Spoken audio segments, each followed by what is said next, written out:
I'm just wondering what you're doing. I've just explained to one of the civic enforcement officers I'm filming. What are you filming? Anything I can see from public. Right, and is there a reason behind that? It's for a story. Right, okay. Can I take your details, please? What would you like my details for? Because obviously in the interests of public safety and everything like that, when somebody is out filming and having a look around public buildings, right, we have a duty of care, right, to check you out. What, a duty of care to whom? To the general public. I'm part of the general public? Yes. I don't have to give you my details then? Right, I can just get other people. Well, other people, I'm still not obliged to give you my details. I'm asking because at the moment, I don't know whether you are committing any criminal offences in this area. I'm certainly not. This gentleman is out filming and is pointing up, looking at all the cameras, and obviously in light of... Identify the cameras up there? In light of... I'm not filming that. I'm filming up there. I was filming up there when this lady approached. She starts the interaction in a questioning tone, right away, almost like an interrogation. Even after Forced Awakenings calmly explains that he is filming, she still acts as if his reason needs to meet her personal approval. But that is not how it works. When someone is doing something lawful, they do not need to give a reason that satisfies an officer's curiosity. Recording in a public place is not a crime, and it does not automatically require an explanation. Next, she asks for his personal details, claiming it is for public safety and part of her duty of care. That claim doesn't really hold up. A duty of care does not give officers unlimited authority to gather names and information from anyone holding a camera. That responsibility only applies when there's a clear and specific risk to someone's safety, not simply because an officer feels unsure about a situation. Uncertainty alone is not a legal reason to demand someone's identity. The most revealing moment comes when she admits she is not even sure whether he has committed any offense. That statement changes everything. If there is no known crime, there is no solid basis to demand someone's details. Authority cannot be used just to see if a problem might exist. Rules require clear grounds, and without them, those kinds of demands simply do not stand. What's the issue? There isn't an issue. I'm just wondering why he's filming public buildings. Yeah, well, I'm perfectly entitled to film anything I can. Hang on, wait a minute. I'm perfectly entitled to film anything I can see from a public place, including council buildings that are owned by the public. Okay, we have concerns about public safety. And your concerns are? We don't know who you are. That's and what not a concern. Links it is. It isn't. In the day and age that we are in. Are you accusing me of being a terrorist? I'm not accusing anybody of anything, but do you have reasonable suspicion to believe that I'm up to anything other than? I don't know what you're up to. Go on to Google filming in public. And even legislation. Tell me what I need to do. Right. Well, don't tell me that I need to give you my details when I know that I don't. I'd like you to move away from this area, please. Otherwise, you need a section 60. You need to remove somebody from an area without probable cause. You'll need a section 60. Well, I'm concerned for public safety and what you are doing in this area. Well, I've told you what I'm doing in this area. Well, you need to move away from here now. When a second officer arrives, the situation doesn't calm down or reset. Instead, their attitude becomes even firmer. Together, they start treating the act of filming a council building as if it's automatically suspicious. But that reaction isn't based on anything the man has actually done. It simply seems unusual to them, so they begin to question it more strongly. Their expectations shape the way they handle the entire interaction. The main issue for the officer keeps coming back to one point. She says she doesn't know who he is. It's almost as if not recognizing someone is reason enough to ask for their identity. But that's not how the rules work. A person's identity can't just be demanded because an officer feels uncomfortable or unfamiliar with them. Not knowing someone does not automatically create a legal reason to collect their personal details. She then brings up the common phrase about the times we live in, hinting at security concerns without connecting him to anything specific. The suggestion seems to point towards serious threats, yet there is no evidence linking his actions to any real risk. Simply mentioning security worries doesn't turn normal, lawful behavior into something suspicious. Without clear facts or a real reason, Those kinds of assumptions don't hold up. I'll move to the other side of the road, if that's all right. You've obviously got nothing else better to do with your time, have you? Well, that's not your concern. What I do with my time is nobody's concern but mine. Fair enough. Okay? Can I ask you to identify yourself? You haven't got any numbers on your pellets? 1000. 1000. And name? Sarah Bainbridge. And yours? 2629. You're also on body cam. Yeah, that's fine. And you're based here? Yes. Yeah, excellent. Well, I'm based out of Darlington. Right, okay, excellent. Hello there. Oh yeah, you're Hello. This gentleman is filming. He's now refusing to give any details, and I'm not obliged to.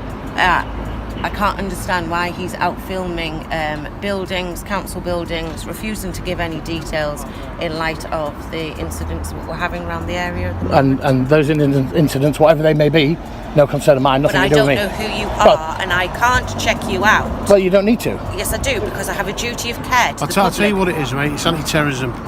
There's no terrorist threat at the moment. But I don't know who you are. What do you mean there's no terrorist threat? At the moment, we're still on high. When he asks, "Don't you have something more important to deal with?" the situation shifts.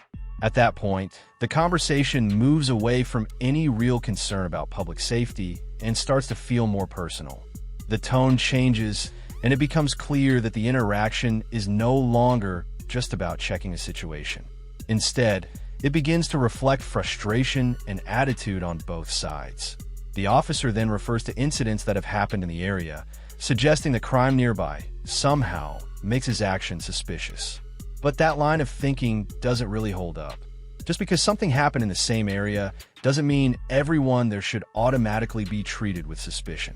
Holding a camera in that location doesn't suddenly turn someone into a suspect.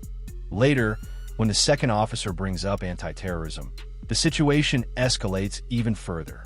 It takes a simple moment of discomfort and places it into the most serious category possible, but without clear facts connecting his actions to any real threat. Using such a heavy label only increases tension. Situations like this need solid reasons, not assumptions based on unease. There's no terrorist threat at the moment, and nor has there been over the past 5 years, towards any public buildings.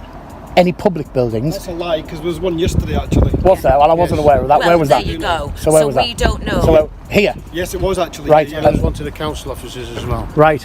That's nothing to do with me. No That's why concern of you've mine. been How do we know that? Well, It's just were my they details. stood outside with a mobile phone? Look, we're not getting into this. Well- I am now asking you to leave the area because I feel that you, On what grounds? because you are alarming the public. No. Which section of the law? You give me the section of the law, I'll quite happily move. You just need. Beg your pardon? I'm just I never said one word. you liar.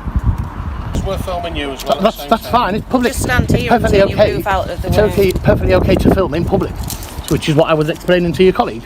You gave me your details, and I could Right. So be happy that there is my nothing details. untoward. My details won't give you any other information.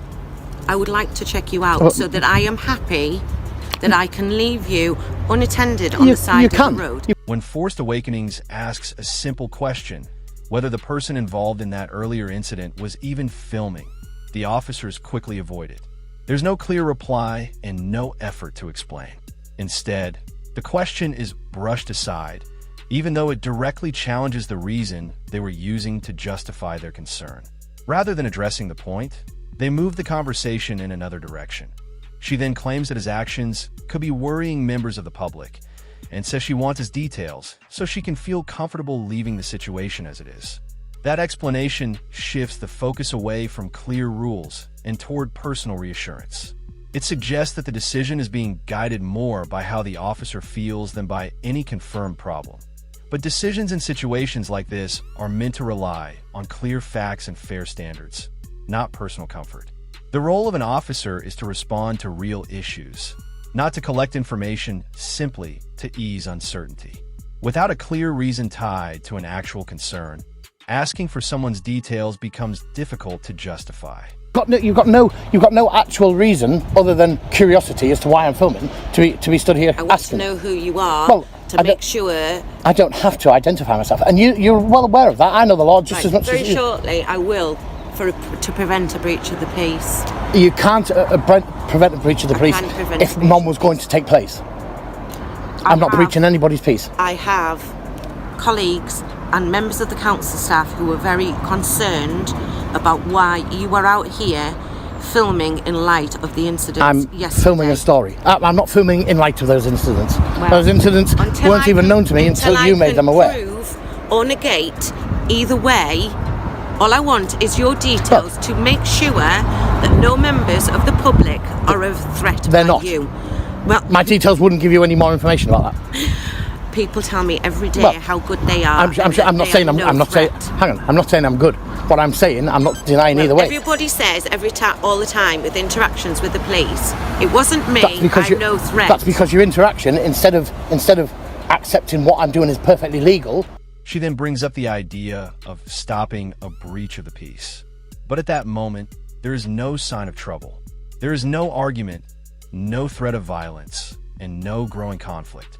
That type of power is meant for situations where a disturbance is about to happen, not for moments where people simply feel unsure or uncomfortable. Using it without clear signs of trouble stretches its purpose far beyond what it was designed for. She also mentions that colleagues and council staff are worried about the situation. However, concern alone does not raise the legal threshold for action. Feeling uneasy is not the same as having proof that something is wrong. These are public employees working in a public place, not private property owners protecting personal space. Their discomfort does not suddenly turn lawful filming into something that requires official intervention. After that, she says she cannot rely on his explanation because many people claim they are innocent. That argument paints everyone with the same brush and avoids looking at the facts in front of her. Each situation should be judged on what is actually happening at that moment. Dismissing someone's explanation automatically and replacing it with suspicion only weakens the fairness of the interaction and makes the situation more tense than it needs to be. Is to cite laws that don't exist. Say that cited a law that doesn't you exist. told me that you were going to move me. You can't move me without that section, without the powers under a section. I have reasonable grounds to believe you. If you're asking me to move, Yes. right, and you can state me a section of the law, I'll move quite happily. That's a perfectly reasonable request. It's fine because we've got supervision do you coming in. understand what the current level of threat at the moment? Right, if there has You know been, what the word evident means, I'm sure you do. You said that with intelligent if there person. has been a threat yesterday of some sort, then yes, I can understand. Right. So now you understand. But I wasn't aware of that until you told me. Right. And So now that's why we need your details. well, you don't need my details. Yes, we do. So do you have the details whoever it was who you spoke to yesterday? You know what's going to happen, right? I'll tell you exactly what's going to happen. You're going to end up getting arrested. For what? Right? Listen, for we're what? speaking to a supervision at the moment, okay? Based on the current threat levels and the incident that happened And now yesterday, we'll get an that order out. ended up getting seized, okay, under the terrorism laws, okay? Your body cameras will also be made public knowledge to me, and I'll use them. That's fine. I want to know. I just we wanna can't know see who why you you're are. being Well, so obstructive. I'm not being obstructive at all. You are being I'm not obstructive. obliged. No, there's no obstruction because I'm not obliged by law to give you that's unless fine, you you can fight that in court then. unless you reasonably assume that I don't need to because it wouldn't go to court. Well, you're being You'd be looking at a lawsuit. You're being obstructive. I don't care. I'm not being obstructive at all. care. Refusing to give my details when being asked is not an Listen, obstruction. You've asked for our details, okay? Because I'm as a member of the public, Yeah. and you've been civil servant, you are legally obliged to give me those details upon request. You've obviously got nothing else better to do. Well, but that's my concern, not yours. Yeah. If I was stood on the other side of the road without a camera, you wouldn't have approached me. It's purely because I'm filming. Filming is a perfectly legal activity. Because we don't know why you are filming. But I've told you why I'm filming, for a story. A story for what? For YouTube, for my blog. Right. So who are you? I don't have to identify myself. And you're well aware of the law regarding identification, stop and search powers and procedures. Telling someone to sort it out in court does not show confidence. It often sounds more like a way to avoid explaining the decision at that moment. That kind of response usually appears when the demand cannot be clearly supported right there on the spot. Forced Awakenings makes a fair point by saying the matter might never reach court if the original stop is flawed from the start. Situations like that can lead to civil action, which exists to question decisions that may not follow proper rules. When the officer responds with "I don't care," it reveals a shift in tone. Instead of careful judgment, it starts to sound more like personal pride taking over. Decisions in policing are meant to be based on clear reasoning and responsibility, not on who is willing to take a risk or push things further. The focus should always stay on fairness and proper procedure. They then try to turn the situation around by suggesting that because he asked for their details, he should provide his own. But that comparison doesn't really fit. Officers are required under their professional standards to identify themselves when asked. Members of the public, on the other hand, do not have a general obligation to give their personal details unless a specific law clearly requires it. Fine. At the moment, my colleagues are on to senior officers so that we can have a power of stop and search to get your details. Good luck with that. You're detaining me. I'm not detaining you. Oh, so you just said to me I'm not going anywhere at the minute. Listen, where do you intend to go next? Because I'm just going to follow you, right? That's no concern of yours. Right, well listen, I'm just going to follow you because we need to speak to you about what you're doing. You can follow me wherever you like, fine, but don't tell me that I'm not going anywhere, because that's a threat of detainment unlawfully. Right, listen. Okay. Would you like to come back round to the police station? I don't need to. Speak to you? No, I don't need to. You don't need to? Right, where are you going now? I'm not telling you. I'm going to follow you then, okay? You follow me. Okay. This is harassment.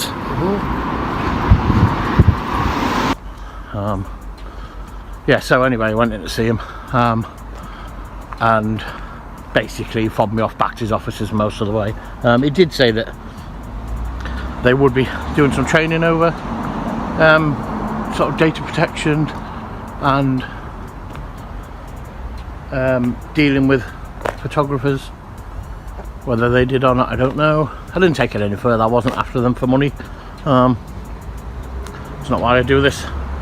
It's just to show them as the bullies that they were, and hopefully they'll learn the lesson. What stands out the most is not just the initial stop, but how long the situation continues.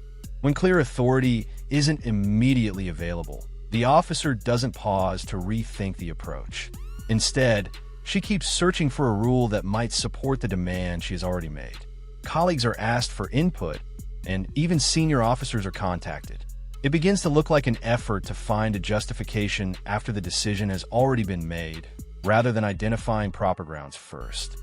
But decisions are supposed to work the other way around. You establish a clear reason before taking action. You don't settle on an outcome and then start looking around for a rule that might support it. That kind of approach weakens the process and raises questions about whether the decision was fair from the beginning. Another moment that stands out is what happens after Forced Awakenings decides to disengage and walk away. One of the officers follows him and asks where he is going, as if simply moving away requires permission. Saying, "We might need to speak with you," is not a clear legal position. If there were a real reason to stop him, it should already have been explained. Following someone after failing to establish proper grounds doesn't strengthen the situation. It only adds more tension. The follow-up later is where the wider meaning becomes clearer.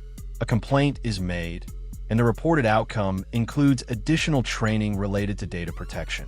That detail is important because it suggests the concerns raised were taken seriously. Something about the way personal information was handled appears to have been reviewed internally, which led to corrective steps. There is no dramatic ending and no major headline. Instead, the result is a quieter form of accountability happening behind the scenes. If you found this breakdown helpful, consider liking the video, sharing it with others, and subscribing to support the channel and keep discussions like this visible. I'm the Audit Assessor. This was episode 16, and I'll see you in the next one.